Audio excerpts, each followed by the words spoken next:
राष्ट्रीय शैक्षिक अनुसंधान और प्रशिक्षण परिषद के केंद्रीय शैक्षिक प्रौद्योगिकी संस्थान के रेडियो प्रभाग द्वारा प्रस्तुत है प्राथमिक कक्षा के प्रशिक्षणार्थी अध्यापकों के लिए कार्यक्रम लक्ष्मीबाई।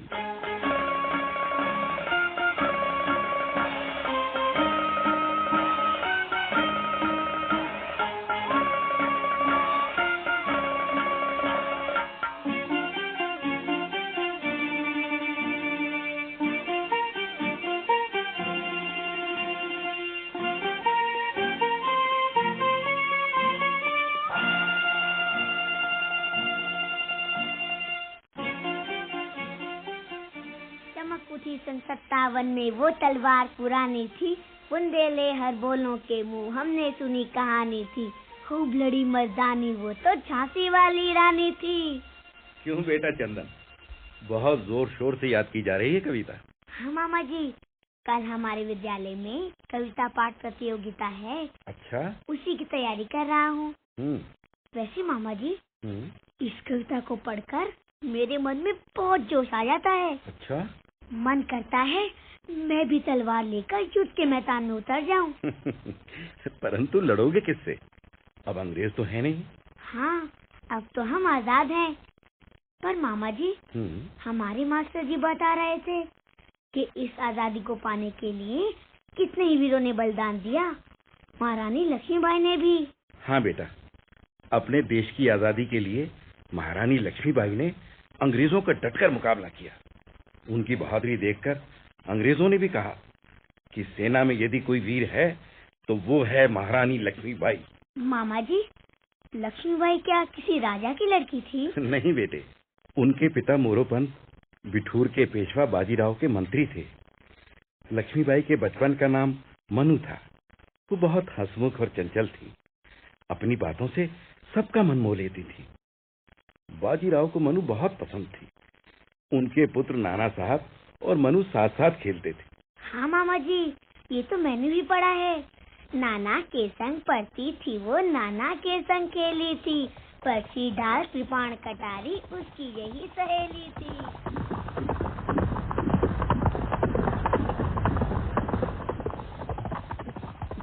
मनु, हिम्मत है तो आगे निकल कर दिखा। तो ये देखो नाना, ये भागा मेरा घोड़ा।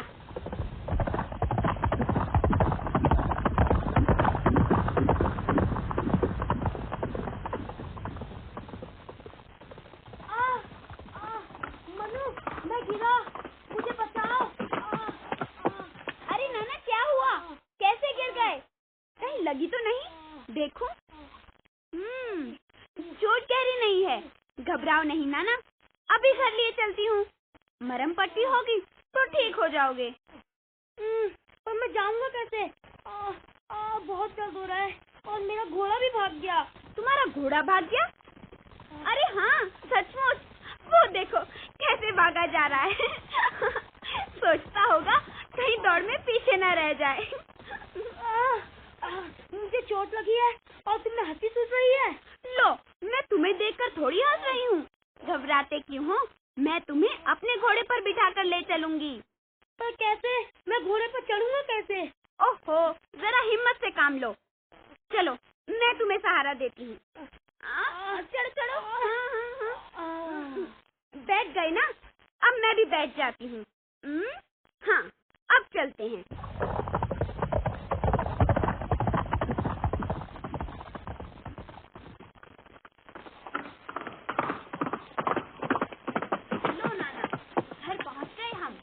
देखो, काका और बाबा साहब दोनों बाहर ही खड़े हैं। आ गए बेटा? हाँ काका। आओ। अरे ये क्या? नाना के तो खून बह रहा है। ये क्या हुआ बेटा? काका, नाना घोड़े से गिर पड़े, उन्हें चोट आई है। चोट आई है? पर ये हुआ कैसे? बाबा साहब, नाना के घोड़े ने ठोकर खाई। नाना संभल नहीं सके और गिर गए। घोड़ा भी डरकर भाग गया। ऐसा भागा कि मुझे देखकर हंसी आ गई। बस मैं नाना को अपने घोड़े पर बिठाकर ले आई। नाना के इतनी चोट लगने पर भी तू उसे अपने घोड़े पर कैसे बिठाकर ले आई? बाबा साहब, आप क्यों ही परेशान क्यों हो रहे हैं? शिवाजी और अभिमन्यु की वीरता की कहानी हमें सुनाते हैं और खुद जरा सी चोट देकर घबरा रहे हैं। नाना जल्दी ही ठीक हो जाएंगे।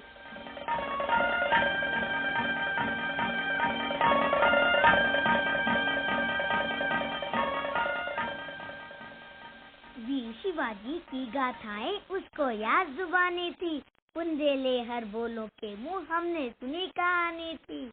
खूब लड़ी मर्दानी वो तो झांसी वाली रानी थी। लक्ष्मी थी या दुर्गा थी वे स्वयं वीरता की अवतार। देख मराठे पुलकित होते उसकी तलवारों के वार। हाँ बेटा, वो दुर्गा जैसी वीर और लक्ष्मी जैसी सुंदर थी।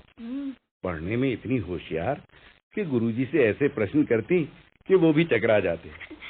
बस इन्हीं सब गुणों के कारण उनका विवाह झांसी के राजा गंगाधर राव के साथ हुआ और वो मनु से महारानी लक्ष्मीबाई बन गई। जानते हो, रानी के जॉन लैंग नाम के वकील ने उनका एक शब्द चित्र खींचा। अच्छा? उसने लिखा कि रानी मंझले कद की भरे बदन की महिला थी। उनकी आंख नाक बड़ी सुंदर थी। उनके चेहरे से बुद्धिमत्ता टपकती थी। सोने के बूंदों के अलावा वो कोई गहना नहीं पहनती थी।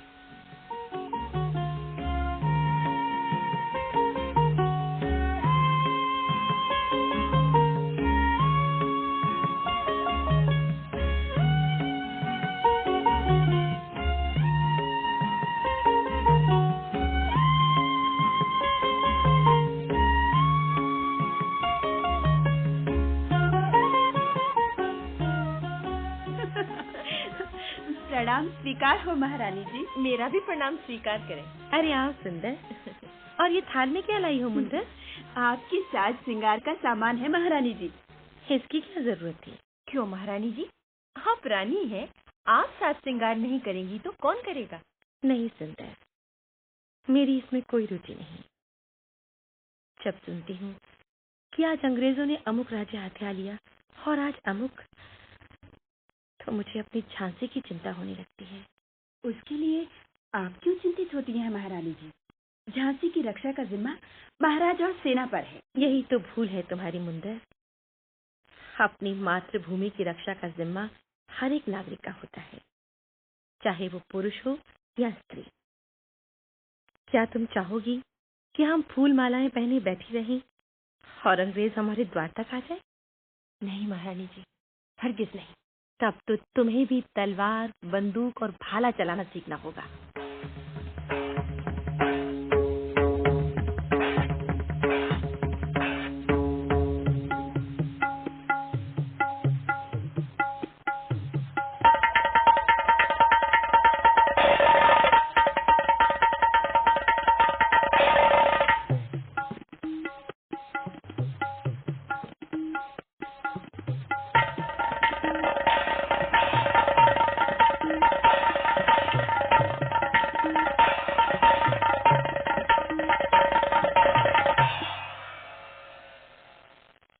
इस तरह रानी लक्ष्मीबाई ने अपनी सभी दासियों को घुड़सवारी करना सिखाया, उन्हें तलवार चलाने और कुश्ती का अभ्यास कराया, ताकि वे अपने आप को मजबूत समझें और जरूरत पड़ने पर अपनी और झांसी की रक्षा कर सकें। रानी का एक पुत्र भी तो था ना? हाँ बेटे, रानी का एक पुत्र भी था, परंतु जन्म के कुछ समय बाद ही उसकी मृत्यु हो गई।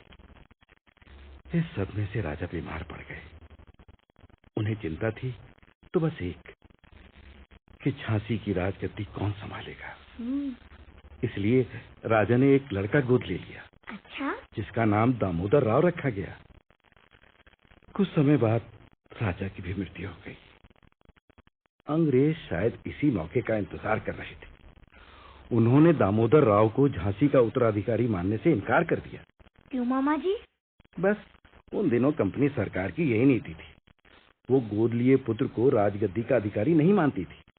लेकिन झांसी तो एक स्वतंत्र राज्य था, उसे क्या जरूरत थी अंग्रेजों का आदेश मानने की? नहीं बेटा, झांसी के साथ कंपनी सरकार की एक संधि हुई थी 1817 में, जिसके अनुसार झांसी पूरी तरह स्वतंत्र नहीं थी। और एक दिन एक अंग्रेज अफसर ने रानी के महल में आकर ऐलान किया,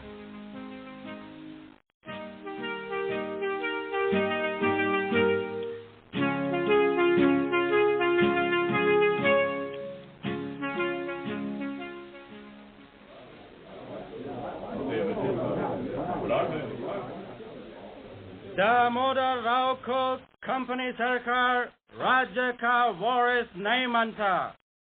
झांसी का कोई राजा नहीं है, इसलिए झांसी का राज्य कंपनी राज्य में मिलाया जाता है। रानी को कंपनी सरकार पेंशन देगा। रानी अब क्या करेगी? कंपनी सरकार रानी का विचार जानना चाहती है। मैं अपनी झांसी नहीं दूंगी। मैं अपनी झांसी नहीं दूंगी।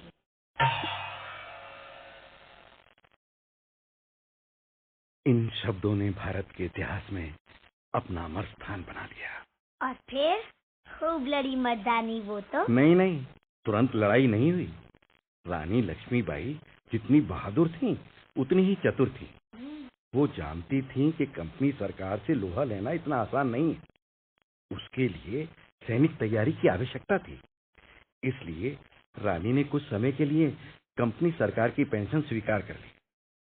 उधर झांसी के पड़ोसी राज्यों को लगा कि इस समय झांसी पर कब्जा करना आसान होगा।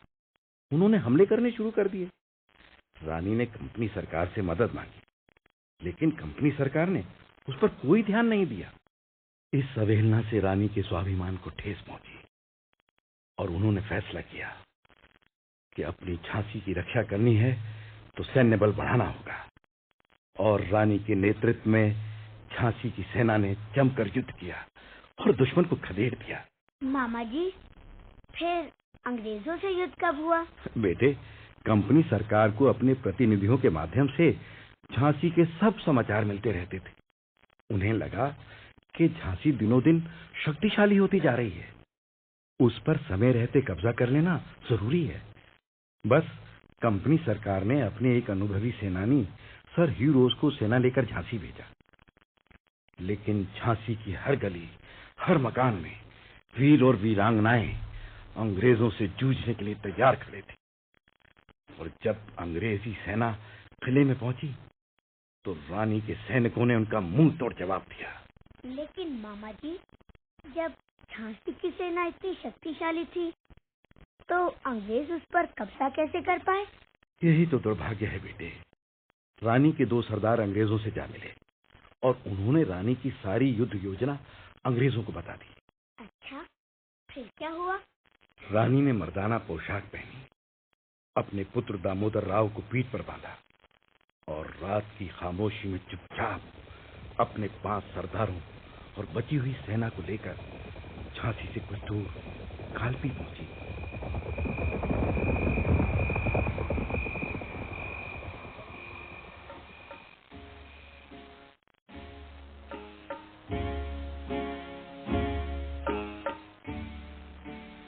अगले दिन जब अंग्रेजों को पता चला तो उन्होंने पीछा किया।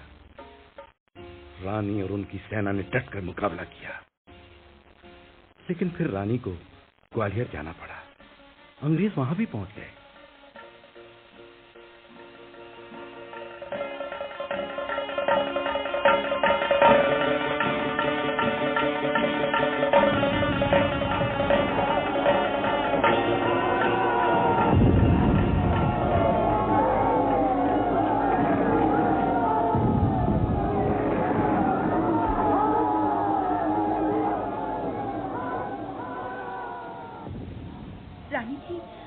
रानी जी, आपका घोड़ा घायल हो गया।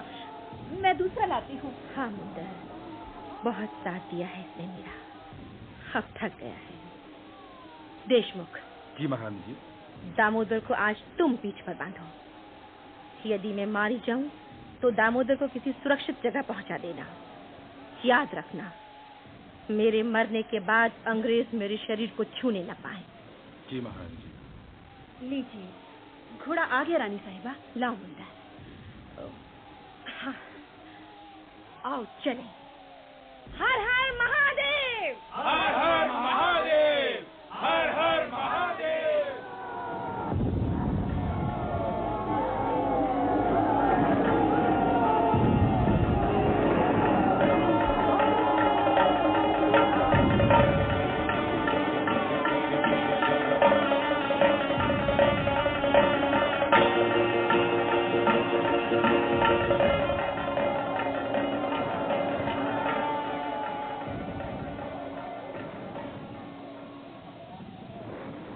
महारानी जी, अंग्रेज पैदल सेना ने पीछे से हमला बोल दिया है।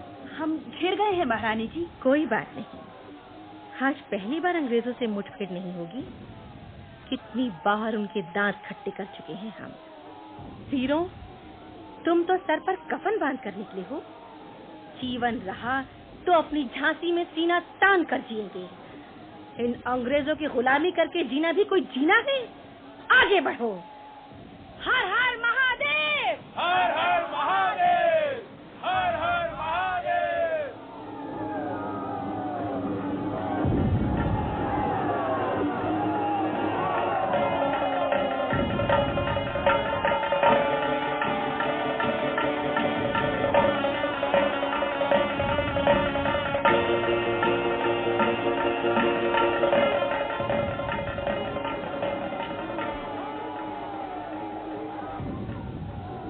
विजय मिली पर अंग्रेजों की फिर से नाखिर आई थी। अब के जनरल स्मिथ सम्मुख था, उसने मुंह की खाई थी। कान्हा और मुंदरा सखियां रानी के संग आई थी। युद्ध क्षेत्र में उन दोनों ने भारी मार मचाई थी।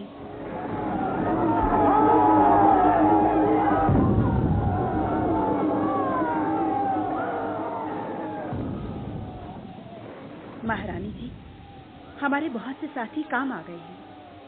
इस समय कहीं छिप जाना बेहतर होगा। आइए, उस शहर को पार करके फूलबाग की ओर चलें। चलो मुंदर।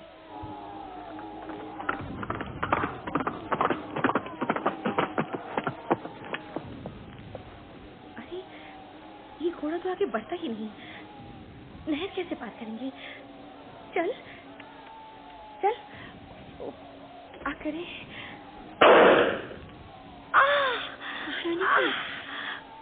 मुंदर, मुंदर, मुझे गोली लग गई है। महारानी जी, ये क्या हो गया? गोली पीछे से लगी है। ओह, बहुत खून बह रहा है। ठहरिए, आपको अपने घोड़े पर बैठाकर मैं अभी फूलबाग ले चलती हूँ। वहाँ आपका इलाज हो सकेगा। अब इलाज क्या करेगा? मेरा अंत समय पहुंचा है। लेकिन मुंदर क्या रहे? मेरा शरीर अंग्रेजों के हाथ न लगने पाए। ऐसा न कहिए महारानी जी, आप अच्छी हो जाएंगी महारानी जी। अब फिर झांसी, मेरी झांसी,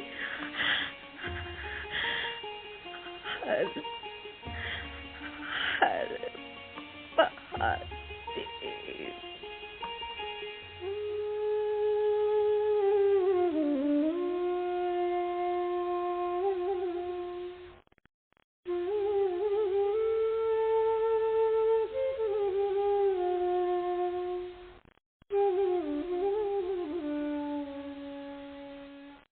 रानी गई सिद्धार्थ चिता, अब उसकी दिव्य सवारी थी। मिला तेज से तेज, तेज की वो सच्ची अधिकारी थी। अभी उम्र कुल 23 की थी, मनुष्य नहीं अवतारी थी। हमको जीवित करने आई पर स्वतंत्रता नारी थी।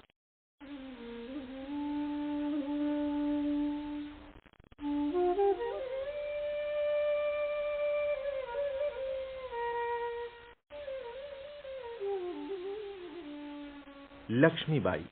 अभी आप सुन रहे थे कार्यक्रम। कलाकार शर्मिला मलकानी, BRL सक्सेना, चांद गुप्ता, रमेश मनचंदा, अर्चना प्रभाकर, यमन कौशिक, मालती कौशिक और प्रशांत श्रीवास्तव। संगीत निर्देशक दिनेश प्रभाकर। विषय संयोजन स्वर्णा गुप्ता। ध्वनियांकन दीपक पांडे और नंद कुमार। निर्माण सहयोग वंदना निगम।